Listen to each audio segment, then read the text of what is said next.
Hola queridos amigos, nuevamente con ustedes, su doctor Maximiliano, el médico que trabaja en los Andes, la Amazonía, la costa de Ecuador, inclusive en la Federación de Rusia, y que hoy día les comunica que desde esta semana la Fundación EcoTrackers, que tiene este canal que se llama EcoTrackers y EcoRastreadores TV Radio Blog, va a transmitirles a ustedes todos los días las charlas del doctor Maximiliano y del doctor Tigre con una frecuencia de una charla cada hora desde las 8 de la mañana hasta las 4 de la tarde. Esto será durante toda esta semana y en esta semana,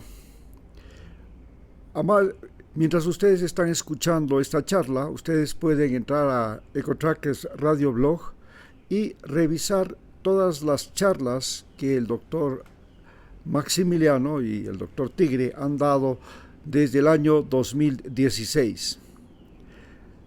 Bien, hoy día hablaremos de qué está pasando en Ecuador.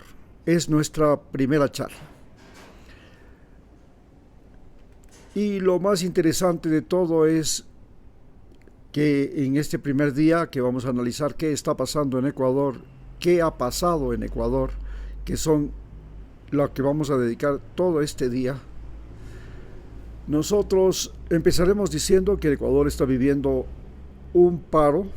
Este paro es producido por las medidas económicas tomadas por el gobierno de Daniel Noboa y que ha levantado sobre todo a la población indígena del país.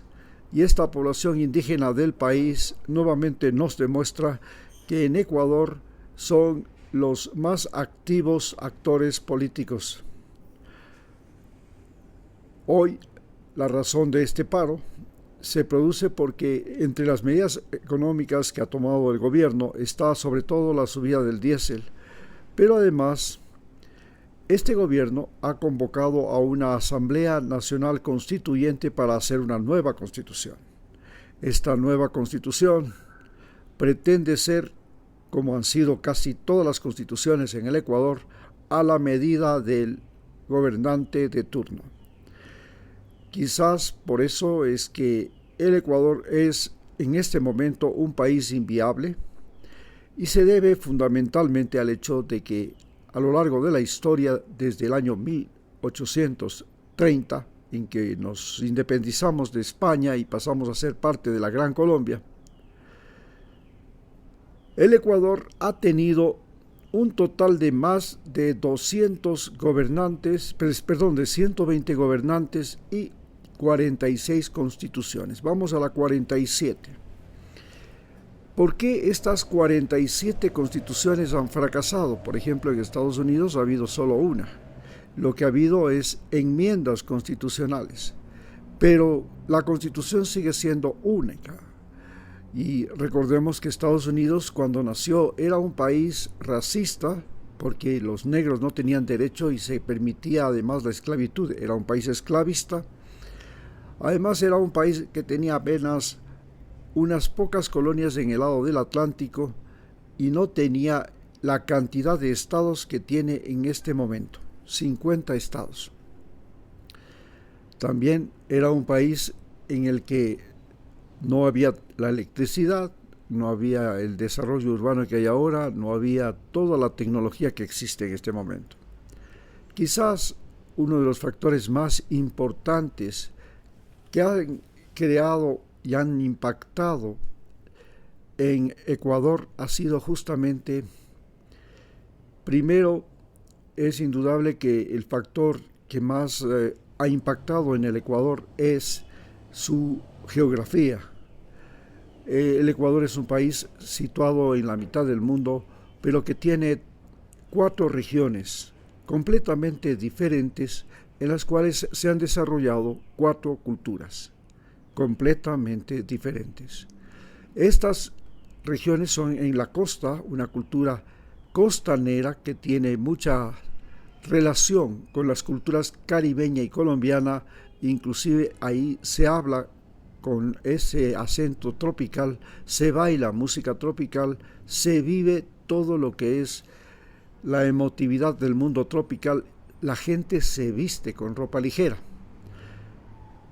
Esta otra cultura, en cambio, la cultura andina, que se ha desarrollado en los Andes, que en el Ecuador tienen la particularidad de no ser como los Andes chilenos o peruanos, que son montañas, macizos montañosos enormes.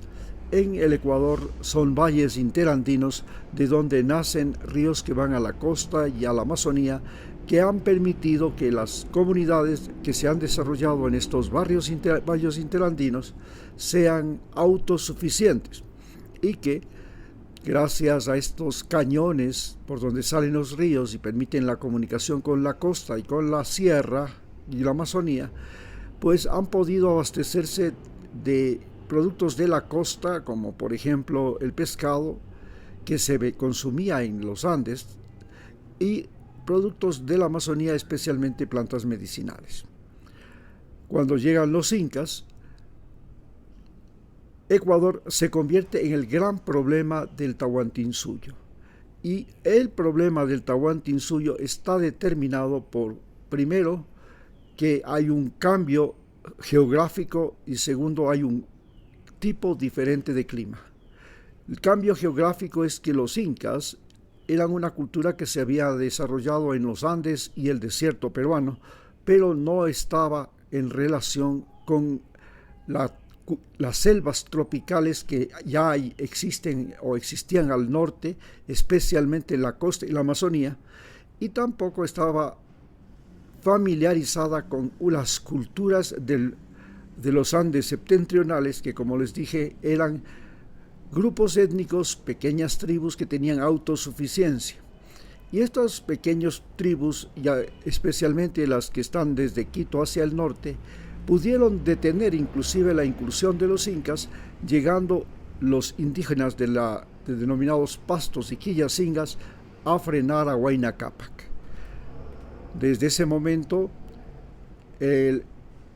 todo lo que es los Andes septentrionales, lo que se llamaba la parte norte del Tahuantinsuyo, se convirtió en el real problema para el imperio de los incas, hasta que finalmente, luego de la muerte de Huayna Cápac, se produjo una guerra civil en que se enfrentó precisamente Atahualpa, que era el hijo de Huayna Cápac, que gobernaba en el norte, contra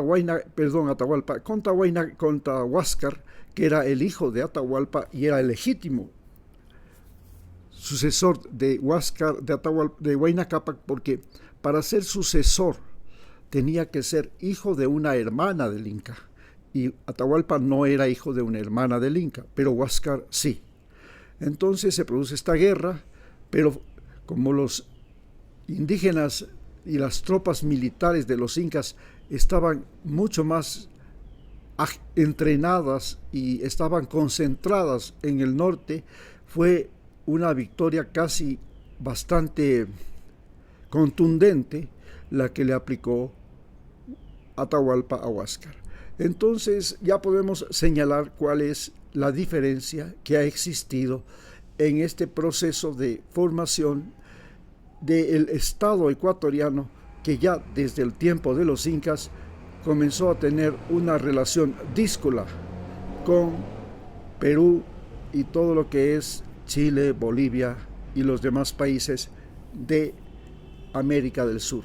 Muchas gracias.